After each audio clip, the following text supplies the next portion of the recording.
Hello বন্ধুরা, welcome back to Tanushree blogs 30। আশা করি তোমরা সবাই ভালো আছো আর আমিও ভালো আছি। তো দেখো আমাদের গলিতে একটা বিয়ে। তো তার জন্য মানে বাড়িতেই বিয়ের অনুষ্ঠানটা হবে, তার জন্য প্যান্ডেল তৈরি করা হচ্ছে আগের থেকে।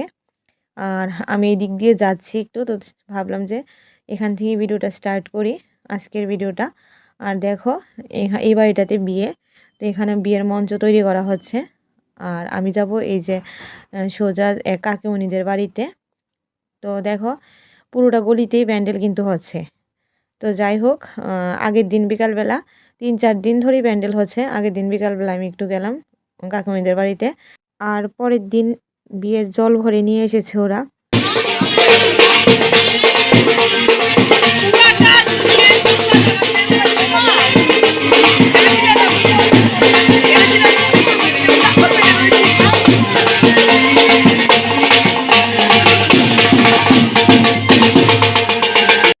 আর বিকালবেলা আমি চলে আসলাম একটু মার্কেটে।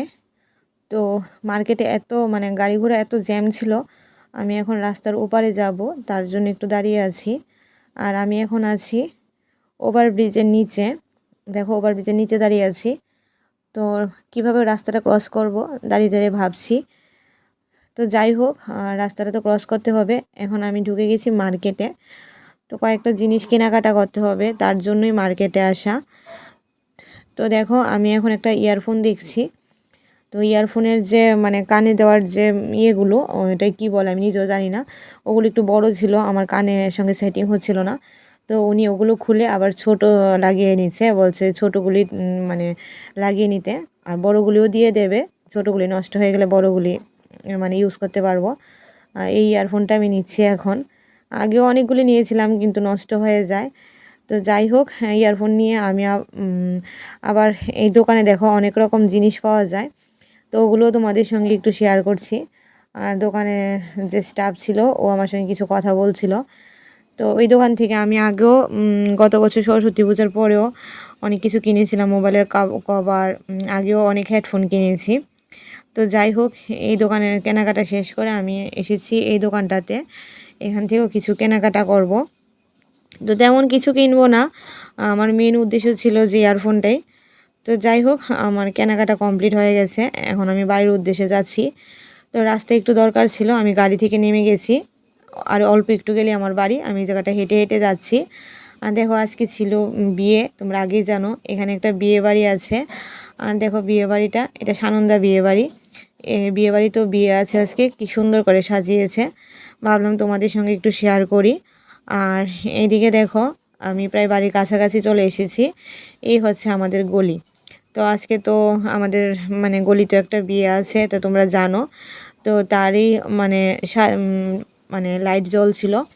তো যাই হোক, আমি এখন আমাদের বাড়ির দিকে রওনা দিলাম, মানে আমি হেঁটে হেঁটে যাচ্ছি আর তোমাদের সঙ্গে শেয়ার করছি। তো আমি কিন্তু প্রায় বাড়ির কাছাকাছি চলে এসেছি।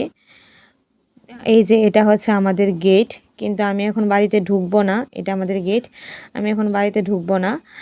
আমি বিয়ে বাড়িটা পর্যন্ত যাব, গিয়ে তোমাদের সঙ্গে বিয়ে বাড়িটার মানে সামনের জায়গাটা একটু শেয়ার করব, তার জন্য যাচ্ছি। আর রাত্রিবেলা কেমন দেখতে লাগছে ওটাও তোমাদের সঙ্গে শেয়ার করব, তো তার জন্যই হেঁটে হেঁটে যাচ্ছি। তো দেখো আমি কিন্তু এসে গেছি, এই হচ্ছে বিয়েবাড়ির গেট, খুব সুন্দর করে ফুল দিয়ে সাজিয়েছিল। আমার কাছে তো বেশ ভালো লেগেছে, তোমাদের কাছে কেমন লেগেছে অবশ্যই কমেন্ট করে জানাবে।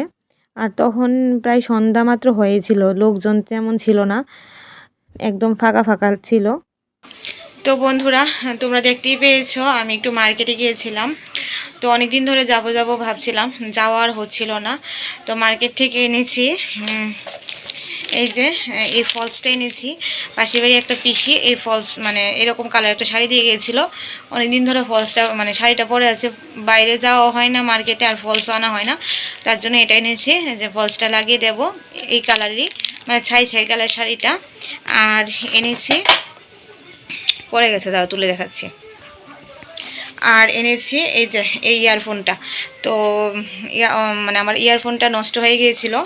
তো অন্য সময় 200-300 টাকা দামের ইয়ারফোন কিনি, নষ্ট হয়ে যায়। তো এবার একটু দামি নিলাম, দেখি ওইটার 6 মাসের গ্যারান্টিও আছে, 6 মাসের মধ্যে কিছু হলে চেঞ্জ করে দেবে।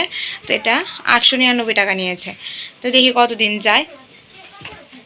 ভালো একটা ইয়ারফোনই নিলাম এবার। আর একটু বাদে যাব বিয়েবাড়িতে। তো বিয়েবাড়ি মানে ব্লগটাও যতটা পারি তোমাদের সঙ্গে শেয়ার করব। তো ভিডিওটা তোমরা কন্টিনিউ করতে থাকো। আর দেখো বন্ধুরা, আমি কিন্তু রেডি হয়ে গেছি। তবে মানে বিয়েবাড়িতে যাওয়ার একদমই ইচ্ছা ছিল না। তারপরেও মানে রেডি হয়ে যে যাবো সেজেগুজে, ওটা একদমই মন থেকে ভালো লাগছিল না। তো যাই হোক, বারবার বলেছে আমাদের গলিতেই বিয়েটা, তো যেতে হবে, না হলে খারাপ পাবে। আর মা তো যাবে না, কারণ মার সঙ্গে 1 বছর কাল অসুস্থ থাকবে। তো আমাকে যেতে হয়েছে। আর আমার বোনের হাজব্যান্ডকেও নেমন্তন্ন করেছিল, তো ওরাও এসেছে। তো ওদের সঙ্গে আমি গিয়েছিলাম। একা হলে তো মানে কোনোদিনও যেতাম না। তো যাই হোক, এখন আমরা ভেতরে চলে গেছি। আর এই যে দেখো, মানে এই যে ওই বোনটার বিয়ে আমাদের গলিতে। তো প্রেজেন্টেশন দেওয়া, মানে আমার বোন প্রেজেন্টেশন দিয়ে দিয়েছে। এখনও মানে মোবাইল বের করছে, ওর সঙ্গে হয়তো ছবি তুলবে। আর আমি তো মানে আমার মন মানসিকতা এতটাই মানে খারাপ লাগছিল যে আমি ছবি তোলার একদমই আগ্রহী ছিলাম না। তা আমি তোমাদের সঙ্গে শেয়ার করব বলে একটু ভিডিও করে নিচ্ছিলাম। তো সবাই মোটামুটি ছবি তোলায় ব্যস্ত ছিল। আর যে বোনটার বিয়ে, ও পোজ দিচ্ছিল। তো যাই হোক, দেখো ওরাও এখন ছবি তুলে নিচ্ছে, আর আমি একটু ভিডিও করছিলাম। তো যাই হোক, মানে বর কিন্তু এখনও আসেনি। আর দেখো, এই হচ্ছে মানে বিয়ে বাড়িটা পুরোটা। তো যেহেতু বাড়িতে বিয়েটা হবে, আর তার জন্য মানে বাড়িতেই সব কিছু আয়োজন। আর বর যেহেতু এখনও আসেনি, তার জন্য ফাঁকা ফাঁকাই লাগছিল এখনও। আর এটা হচ্ছে বিয়ের মঞ্চ, মানে বিয়ের আসর যেটাকে বলে, এখানে বিয়ে হবে। তো লোকজন হালকা পাতলা আসছিল। আর এখানে দেখো পুচকু দাঁড়িয়ে আছে ওর বাবার সঙ্গে। আর এই যে দেখো সবাই এখানে বসে আছে। তো এখন মানে আমরা খাবার প্যান্ডেলে চলে যেতাম, কিন্তু খাবার প্যান্ডেলে খাওয়া দাওয়া করছিল লোকজন, তার জন্য একটু দাঁড়িয়েছিলাম। আর ফাইনালি আমরা চলে এসেছি খাবার প্যান্ডেলে। তো আমরা মানে লোকজন এসে সবাই মানে বসতে শুরু করলো, সবাই এখনও আসেনি। আর দেখো, এখানে আছে পুচকু, তার বাবার সঙ্গে বসে আছে। তো আমাদেরকে এখনও খাবার দাবার দেয়নি, শুধুমাত্র থালা দিয়ে গিয়েছিল। তো যাই হোক, এখন খাবার দাবার দিয়ে দিয়েছে। এখানে দিয়ে দিয়েছে ফ্রাইড রাইস, আবার সাদা ভাতও করেছিল, আমি ফ্রাইড রাইসটাই নিয়েছি। আর এখানে দিয়ে দিয়েছে ডাল, ছোলার ডাল আর বেগুনি। এখানে দিয়ে দিয়েছে ডিম পেঁয়াজি। তারপরে ডিম পেঁয়াজি খেতে না খেতে দিয়ে গিয়েছিল চিলি ফিশ।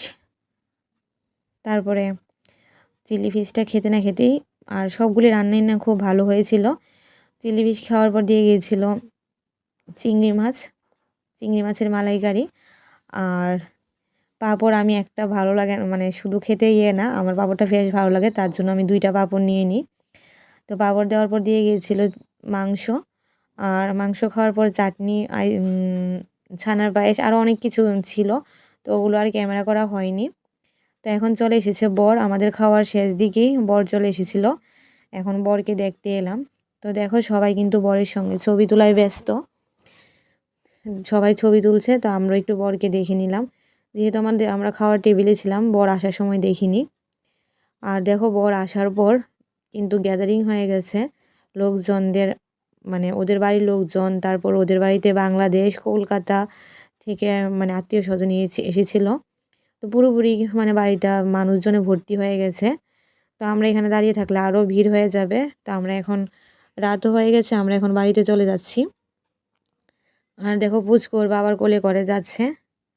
আর বাড়ি যাওয়ার সময় আবার একটু খাওয়ার প্যান্ডেলে ঢুকেছিলাম, কারণ এখানে মানে আমাদের গলিরই বোন, দিদি, তারা বসেছিল, তাদের সঙ্গে দেখা করতে। তো আমিও দেখো আমাদের পাড়ারই এক বোন, ওকে বলছিলাম একটু মুখটা তুলতে, ক্যামেরা করবো, ও না বলছিল। তার জন্য ওকে আমি আর একটু বেশি বেশি করে ক্যামেরা করে নিলাম। তো বন্ধুরা, আমি বিয়েবাড়ি থেকে খাওয়া দাওয়া করে এসে গেছি। আর যতটা বাড়ি তোমাদের সঙ্গে শেয়ার করেছি। আর পুচকু তারা এখন বাড়িতে চলে গেছে। তো আজকের ভিডিওটা এখানে শেষ করে দিচ্ছি। ভিডিওটা ভালো লাগলে লাইক কমেন্ট শেয়ার করে দিও। আর অবশ্যই এভাবে আমার পাশে থেকো। তো নেক্সট ভিডিওতে আবার তোমাদের সঙ্গে দেখা হচ্ছে। ততক্ষণের জন্য tata, bye bye, love you. তো বন্ধুরা, ভিডিওটা আমি শেষ করেও আবারও ক্যামেরা অন করলাম, তার কারণ একটাই, পরের দিন ছিল কনে বিদায়। আর আমাদের গলিতে যেহেতু বিয়েটা ছিল, আমাদের গেটের সামনে দিয়েই মানে বর কনে বিদায় হচ্ছিল। তো ভাবলাম সবটা বিয়ে শেয়ার করেছি, ওটাও তোমাদের সঙ্গে একটু শেয়ার করি, কারণ এই মুহূর্তটা যে কতটা কষ্টদায়ক ওটা একমাত্র মানে মেয়ের বাড়ির লোকজনই জানে। তো তোমরা দেখতে থাকো।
Thank you.